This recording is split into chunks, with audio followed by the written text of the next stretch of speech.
billahi minasyaitonir rajim. Bismillahirrahmanirrahim.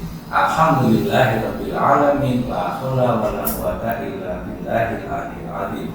Allahumma sholli ala sayyidina wa maulana Muhammad wa ala alihi wa ashabihi wa dzurriyyatihi ajma'in, amma ba'd. Pemirsa sekalian yang berbahagia, puji syukur alhamdulillah di kesempatan hari ini kita bisa bertemu kembali dalam acara podcast yang diselenggarakan oleh Kantor Kementerian Agama Kabupaten Blitar, dan tema yang akan kita ambil hari ini terkait dengan peringatan Maulid Nabi Muhammad SAW, yakni mengambil teladan Rasulullah dalam kegiatan pendidikan dan keluarga sakinah. Tema yang sangat aktual dan up to date untuk kita bahas, dan pada kesempatan hari ini sudah hadir di tengah-tengah kita narasumber yang luar biasa, ibunda kita, beliau Ibunda Hajah Nurul Wahidah Taufik MPDI. Saya panggil lengkap ini Bunda. Ya, beliau siapapun insya Allah sudah akrab sebagai Ketua Dharma Wanita Persatuan di Kantor Kementerian Agama Kabupaten Blitar. Beliau juga pengasuh pondok pesantren di Pandaan sana, dan tentunya di Blitar beliau juga Ketua Yayasan Bakti Perwaniga Kantor Kementerian Agama Kabupaten Blitar.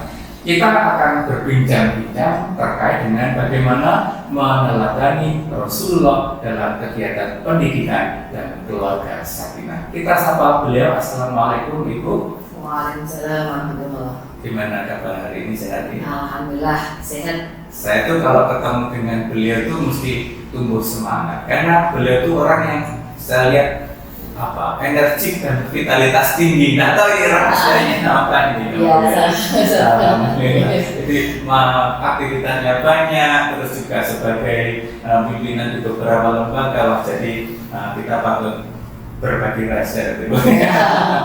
Ya. Nah, ini Bu, hari-hari ini kita kan sudah menjelang memasuki bulan-bulan kelahiran Rasulullah. Nah, mungkin ini Ibunda bisa memberikan pencerahan kepada kita semuanya terkait dengan sejarah kelahiran Rasul dulu seperti apa, terus mungkin juga sampai dengan hikmah yang bisa kita petik terkait dengan kehidupan beliau. Kalau saya sih dulu kalau sudah ada acara mauludan itu mesti senang sekali. Kenapa? Karena di madrasah nanti pasti bawa berdakil. Di sekolah juga begitu, sehingga kesannya mauludan nanti ini saatnya makan enak. Monggo Ibu, ceritakan dulu kan, silakan. Assalamualaikum warahmatullahi wabarakatuh. Waalaikumsalam warahmatullahi wabarakatuh. Bismillahirrahmanirrahim. Alhamdulillahirabbil alamin. Wassalatu wassalamu ala asyrofil anbiya wal mursalin sayyidina Maulana Muhammadin wa ala alihi wasallam. Qala Rasulullah sallallahu alaihi wasallam, innama bu'itsu liutammima makarimal akhlaq. Al-hadits atau kama qala. Para pemirsa yang berbahagia dan yang saya hormati, alhamdulillah pada hari ini, siang ini saya diberi kesempatan untuk ikut podcast dengan Ustaz Syekhul Munib. Beliau sebagai kasih haji di Kantor Kementerian Agama Kabupaten Blitar ini, dan juga sebagai pengurus di Yayasan Bakti Perwaniga. Terima kasih Ustaz, saya diberi kesempatan untuk menyampaikan tema yang telah disampaikan oleh Ustaz tadi, bahwasanya pada saat ini kita akan membahas tentang meneladani Rasulullah dalam pendidikan dan keluarga sakinah. Bahwasanya Rasulullah itu adalah suatu hasanah untuk kita semuanya. Sebagaimana Allah berfirman, "Laqad kana lakum fi Rasulillahi uswatun hasanah." Jadi pada diri Rasulullah itu ada teladan yang sangat luar biasa, yang sangat bagus. Tapi itu memang teladan yang diperuntukkan liman kana yarjullah wal yawmal akhir, bagi orang yang ingin bertemu Allah dan orang yang ingin kehidupan bahagia di akhirat kelak. Untuk itu kita sebagai orang tua di keluarga kita masing-masing, baik sebagai ayah maupun sebagai ibu, punya peran yang luar biasa dalam membina, mendidik anak putra putri kita, karena Rasulullah sudah memberikan contoh yang sangat luar biasa. Saya ingin kembali ke sejarah, bahwasanya Rasulullah itu diciptakan oleh Allah ditugaskan oleh Allah sebagai Khatamul Anbiya wal Mursalin, nabi pungkasan atau nabi terakhir, dan syariat yang dibawa oleh Rasulullah adalah syariat yang paling sempurna, menyempurnakan syariat-syariat yang datang sebelum Rasulullah. Dan bahkan kelahiran Rasulullah itu sudah diketahui oleh para nabi dan para rasul yang diutus oleh Allah sebelumnya. Bahkan Allah itu menciptakan bumi, langit dan seisinya. Ini sebenarnya untuk Rasulullah. Laula ma khalaqul afaq. Seandainya tidak ada kamu Muhammad, maka saya tidak akan menciptakan bumi, langit seisinya. Itu hadis qudsi. Nah, ini merupakan gambaran bahwasanya Rasulullah itu manusia yang sangat luar biasa. Karena manusia yang sangat luar biasa, maka kita sebagai manusia biasa tentunya berkewajiban untuk mengikuti apa yang telah disampaikan oleh beliau. Sebagaimana hadisnya yang saya sampaikan tadi, nama itu yaitu Muhammad Iqbal Akhlak. Bahwasanya Rasulullah diutus adalah yang paling utama tugasnya adalah untuk menyebarkan akhlak. Jadi pendidikan itu tujuan paling utama adalah untuk menciptakan karakter yang baik. Jadi sesuai dengan sistem pendidikan kita saat ini untuk membentuk karakter yang luar biasa. Jadi untuk ilmu itu mungkin nomor 2. Yang pertama adalah akhlak. Benar dulu baru pintar. Jadi kalau anak kita didik dengan cara yang baik, tidak salah untuk memilih lembaga pendidikan dan juga tidak salah dalam membina, membimbing dan mendidik anak dalam keluarga. Insya Allah nanti anak-anak akan menjadi generasi yang soleh dan solehah.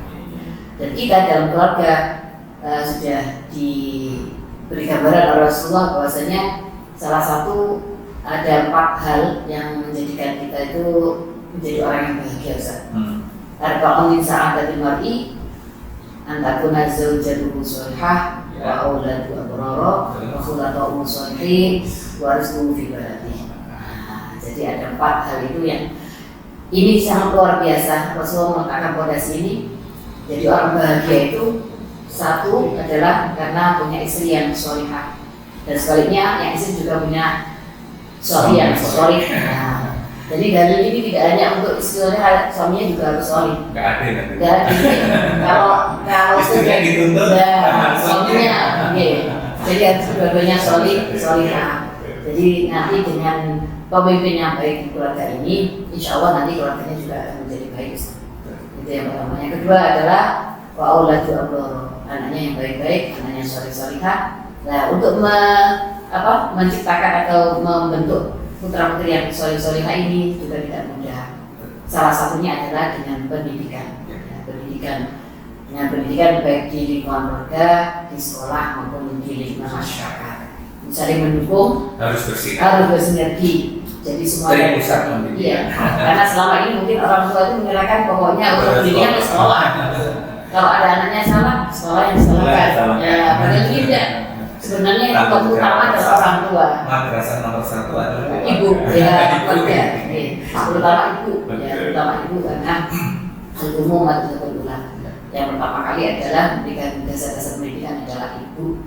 Ya, untuk itu peran orang tua ini sangat penting ya untuk menciptakan putra-putri yang sholihah.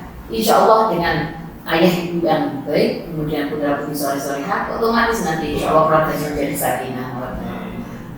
Kemudian yang berikutnya teman-temannya khulafa'us sholihin, jadi lingkungannya, temannya, saudaranya itu orang-orang yang baik juga.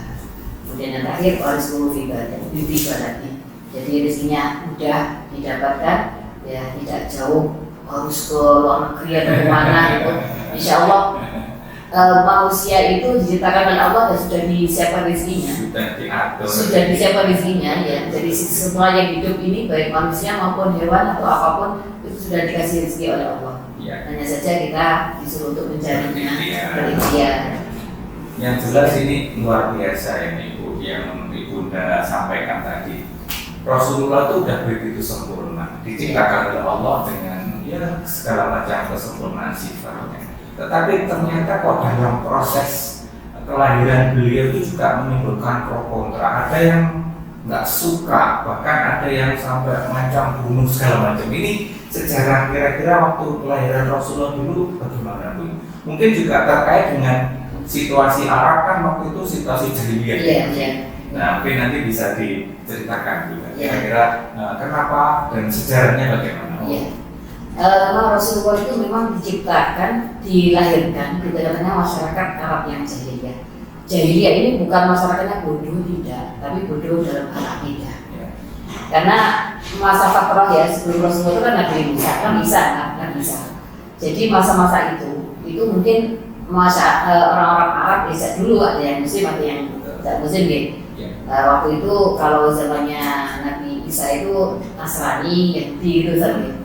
Nah, karena itu akhirnya dengan pengaruh budaya dan macam-macam bangsa Arab ketika Rasulullah dilahirkan itu banyak yang menyembah berhala dan banyak yang meremehkan terhadap perempuan terutama ya. Jadi banyak bagi kalau dilahirkan perempuan itu dibunuh hidup-hidup dan banyak luar biasa.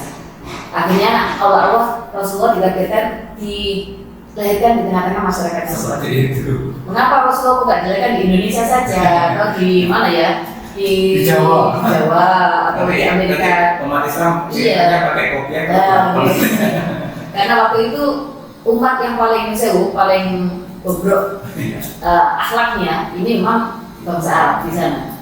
Akhirnya Rasulullah dilahirkan di tengah di masyarakat yang seperti itu. Tujuannya tadi itu utama memakai.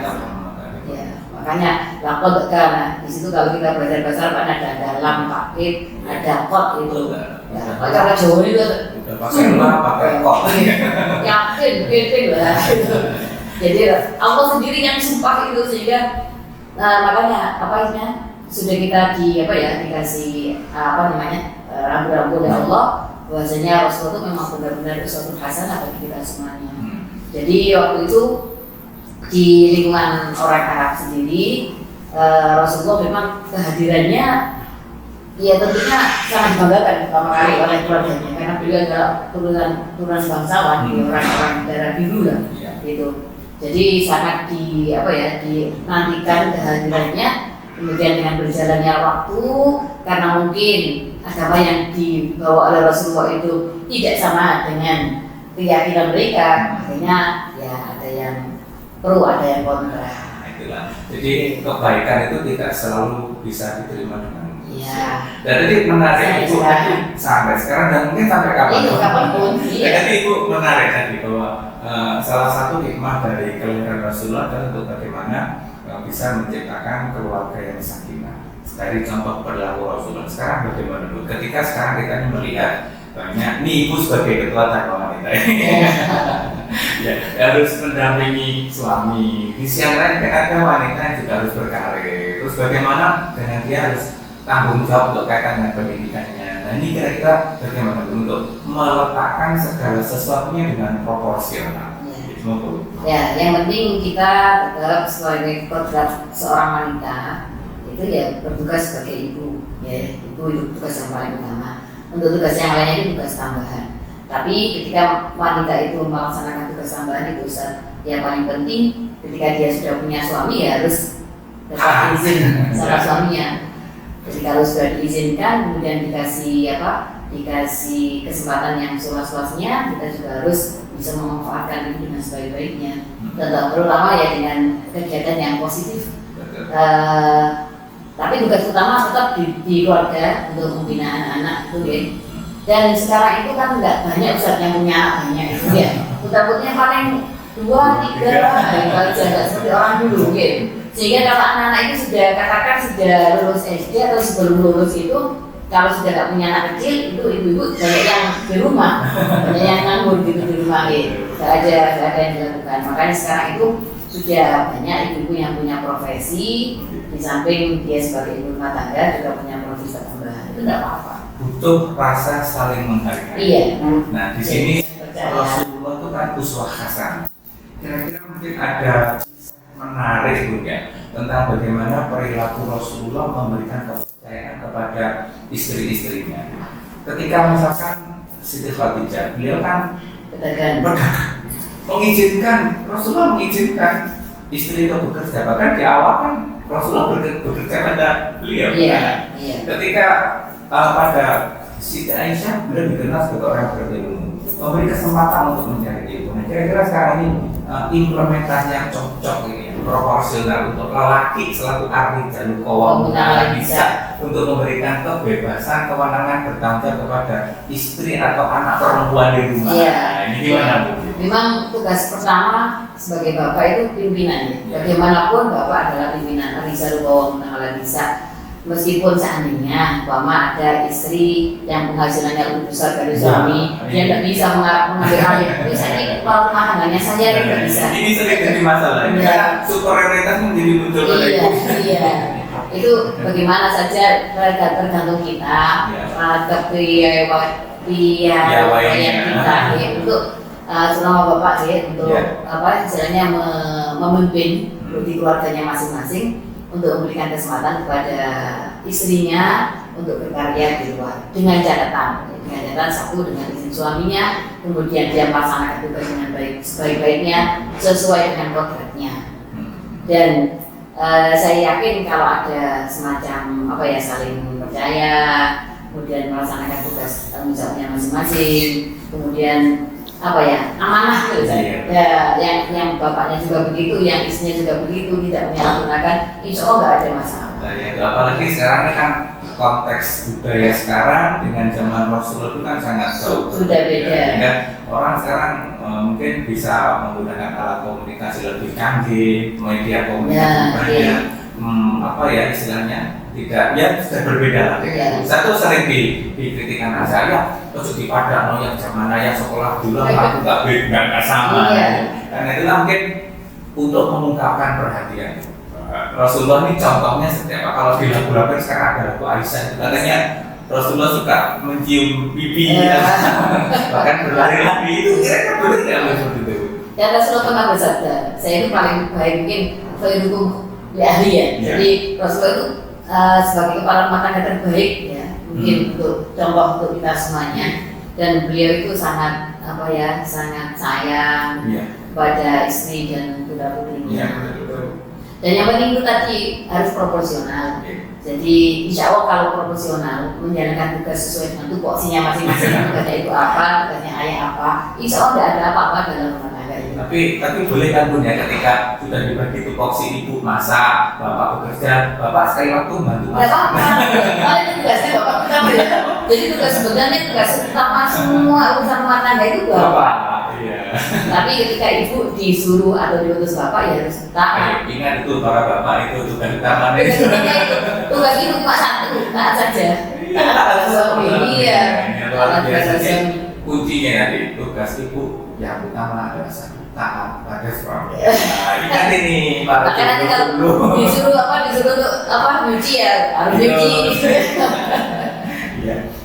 Jadi menarik sekali. Jadi kita mengetahui Rasulullah itu punya sifat yang sempurna, disiplin, amanah, tabligh atau asal. Nah ini sekarang kira-kira dengan melihat situasi pendidikan kita saat ini, itu juga mengelola lembaga pendidikan formal non formal. Nah ini kira-kira strategi yang tepat ya. Karena kita ini sekarang nasihatin anak itu cuma verbalistik juga susah. Sementara ketika kita ngomong, ayo anak-anak kamu rajin sholat, kamu tutup awal itu di televisi banyak kayak gitu. Nah ini gimana Bu? Iya, kan tadi ya, uswatun hasanah itu, uswatun contoh itu ya tidak hanya ngomong saja. Jadi harus dibuktikan dengan perilaku. Ketika orang tua itu menyuruh anaknya sholat, dia orangnya ada sholat.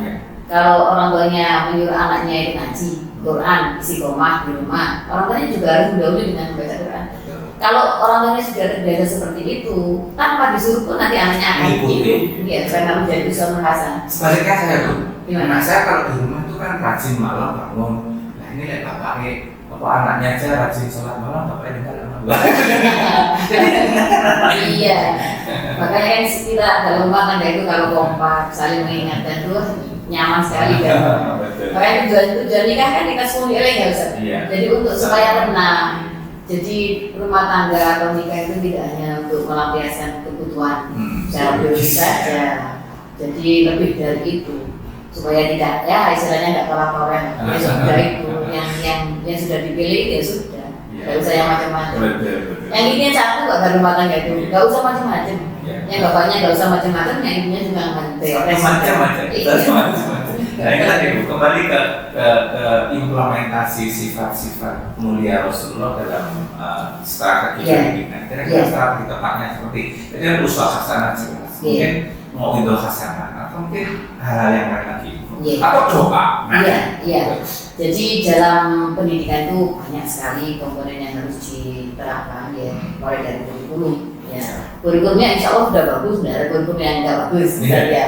Tapi hanya saja apakah kurikulum itu sudah apa tidak itu kan juga perlu telah dan implementasi. Ya, tapi alhamdulillah sekarang pemerintah kita itu setiap kurikulum semua mapel itu kan diselipi dengan pesan-pesan moral yang sudah ada karakter di situ. Alhamdulillah sudah seperti itu. Tapi di sisi lain ya guru dalam hal ini bisa guru di lembaga pendidikan, bisa orang tua itu punya tanggung jawab yang tidak henti-hentinya untuk terus memotivasi anak dan itu membimbing anak supaya anak-anak kita atau siswa-siswi kita di madrasah itu punya karakter yang luar biasa. Tentunya dengan pembiasaan-pembiasaan yang baik. Seperti di sekolah itu ketika anak-anak datang kita sambut dengan kalau dulu belum masa pandemi kan salaman, kemudian mengucapkan salam, kemudian nanti masuk diawali dengan doa. Ya, apalagi di tempat saya itu doanya panjang besar. Bagi saya itu lebih penting itu. Doanya. Jadi mungkin waktu belajarnya itu terkurangi 5 menit tidak masalah gitu. Dan setiap ganti pelajaran diawali dengan doa. Gitu. Kemudian nanti juga orang tuanya selalu kita suruhkan untuk jangan lupa berdoa, mengawasi anak. Jadi harus ada memang istilahnya itu kerjasama yang baik dengan sesama di dalam lingkungan pendidikan itu, kemudian dengan orang tua dan juga masyarakat sekitar. Jadi Ibu Nurul Wahida ini beliau adalah Ketua Dharma Wanita di Kementerian Agama Kopdarita, dan Dharma Wanita ini punya yayasan bakti Wanita. Nah, ketika kita cerita tentang bakti Wanita ada RA, MI, MTS, ada TPI. Nah tadi sudah disampaikan Ibunda kalau awal dengan banyak doa dan praktek ini kita sudah laksanakan di rumah kita. Kalau pagi itu anak-anak saya lihat itu mulai dari bacaan, hafalan surat-surat pendeknya, kemudian menghafal Asmaul Husna. Jadi kalau doanya bisa 15 menit. Apa Ustaz? Bagi saya itu jauh lebih penting karena doa adalah senjata kita. Ini Bu, produktif perwanita itu. Jadi ketika kita ini berkomunikasi dengan orang tua para murid, mereka itu kebanyakan kalangan muda, terus menengah ke atas, yang kadang di rumah itu tidak selalu punya waktu untuk menemani anak-anak sholat jemaah. Padahal kita di sekolah minta anak-anak jemaah. Nah ini, kemudian kadang pergaulan lingkungan anak-anak kita kadang tidak selalu menutup aurat. Nah kadang ada yang pakai rok pendek, ada yang pakai baju yang tidak sesuai dengan syariat Islam. Mereka akan bertanya. Mungkin anak-anaknya juga bertanya. Nah ini pengalaman ibu ketika mendidik putra putri sampai ini sukses, sudah ada yang lulus dari, ada yang kuliah di Al Azhar dan dari UB, ini kan gimana itu? Kalau saya itu kalau didik anak istilahnya ibarat orang layangan itu ya dia dilepas, ditarik, ditarik gitu. Jadi ketika anak-anak baik-baik saja ya sudah kita lepas. Tapi ketika anak-anak itu kadang sudah kita ikut di jalannya gitu. Tapi alhamdulillah normal saja karena memang kalau saya sih sama bapak punya dasar istilahnya itu punya prinsip pokoknya anak harus pesantren. Jadi pendidikan yang paling aman mungkin bagi saya di pesantren itu. Karena saya hanya ingin satu, jadi anak-anak supaya jadi orang yang manfaat umum karena bernas umum. Cuma itu aja. Tidak pernah punya mulut nanti anak saya harus jadi presiden, harus ini. Insya Allah itu nanti akan ditata sendiri oleh Allah. Pokoknya anak jadi orang manfaat dimanapun. Dimanapun kita jadi guru guru yang manfaat, pejabat yang manfaat, pedagang yang manfaat. Ini sekarang yang terakhir pesan untuk para ibu-ibu muda, khususnya para anggota Dharma Wanita. Ini yang nge-host ini juga punya Dharma Wanita. Mungkin pesan untuk ibu-ibu Dharma Wanita. Pesan apa ya? Khususnya dalam kaitan mendidik anak dan keluarga sakinah. Pengalaman ibu aja deh. Ya, jadi sebenarnya mendidik anak itu yang mengalir saja. Jadi di samping kita sendiri, insya Allah saya punya keyakinan kalau orang tuanya baik, insya Allah anaknya jadi baik. Gitu. Rianto di mana? Riantonya? Ya, rahasia itu. Ya, monggo yang punya riado dengan keyakinannya masing-masing. Ada yang mungkin puasa Senin Kamis, atau mungkin ada yang istiqomah baca Quran, apa ya. Pokoknya yang penting istiqomah. Dan yang paling penting jangan berdoa untuk anak yang jelek. Maksudnya begini, ketika anak kita mungkin agak bandel atau apa, jangan sekali-kali mengucapkan anak saya nakal atau dia nakal atau apa, jangan begitu. Ya sudah, didoakan aja ketika anak namanya anak saja. Kadang apa gitu? Kadang ya semuanya sendiri gitu, tapi ya ketika itu kita ngalah, diam aja dulu, biarkan dulu. Kemudian nanti kalau sudah kebaikan, kita nasihati, kita arahkan gitu. Kadang emosi Bunda, lihat perilaku anak-anak yang kayaknya sekarang kita ngajarin matematika kok susah banget. Itu jadi doa. Iya. Saya ikutin aja. Kalau ngajari anak nggak bisa, sampai ke murid saya itu saja. Pokoknya sepenting guru itu kan atau orang tua kan tugasnya hanya menyampaikan ilmu. Yang memberikan ilmu kan Allah. Ya, kadang seorang guru itu mentang-mentang yang memberikan ilmu itu dia. Makanya ketika ada anak diajari nggak bisa sampai kadang bodoh atau nggak bisa, kok bisa nggak bisa seperti itu. Ya sudah, yang penting kita sampaikan ilmu, terus kita ada berliwa anti bapak ayahnya. Bisa jadi doa ya. Jadi tidak usah karena menurut saya itu anak punya kemampuan yang berbeda. Jadi tidak boleh sama. Makanya guru sebenarnya tugas guru kalau seandainya di guru itu semua Ustaz, jadi ngajar mungkin tidak cukup waktu 24 jam ya. Jadi menghadapi anak satu-satu dengan berbagai macam kemampuannya dia. Jadi ketika anak-anak kita sampaikan, kemudian ada yang cepat menangkap, ada mungkin lambat, ada mungkin biasa-biasa saja, ya sudah. Yang penting kita sudah menyampaikan, karena yang memberikan ilmu itu adalah Allah. Harus seperti itu, harus punya keyakinan seperti itu. Makanya kadang guru begini, saya belum memakai metode apapun kok sekarang kayak gitu. Digunakan dikasih lebih di bagaimana pun sampai yang termuda nggak bisa, ya sudah gitu. Tapi anak itu nggak mesti loh, saya itu punya murid ketika di SD itu biasa saja. Bisa kalian, loh bentuknya tidak aliyah. Betul. Ya. Ini kejadian betul. Saya anak yang orang itu ada yang ketika kelas 1, 2, 3 dibully sama teman-teman. Kemarin saya sakit di rumah, dia sudah yang rawat saya jadi dokter. Gitu ya. Makanya yang kasih ilmu itu Allah. Jadi bukan gurunya, kita hanya menyampaikan saja. Karena amanah yang harus kita sampaikan. Itu kan amanah titipan juga. Kita sebagai orang tua juga begitu. Jadi insya Allah yang tadi itu orang tua memang harus jadi usaha hasanah untuk anak-anaknya. Sungguh luar biasa pemirsa sekalian. Dialog kita siang hari ini mengalir lancar ini. Bunda ini tadi juga agak ragu-ragu, ini pengalaman pertama.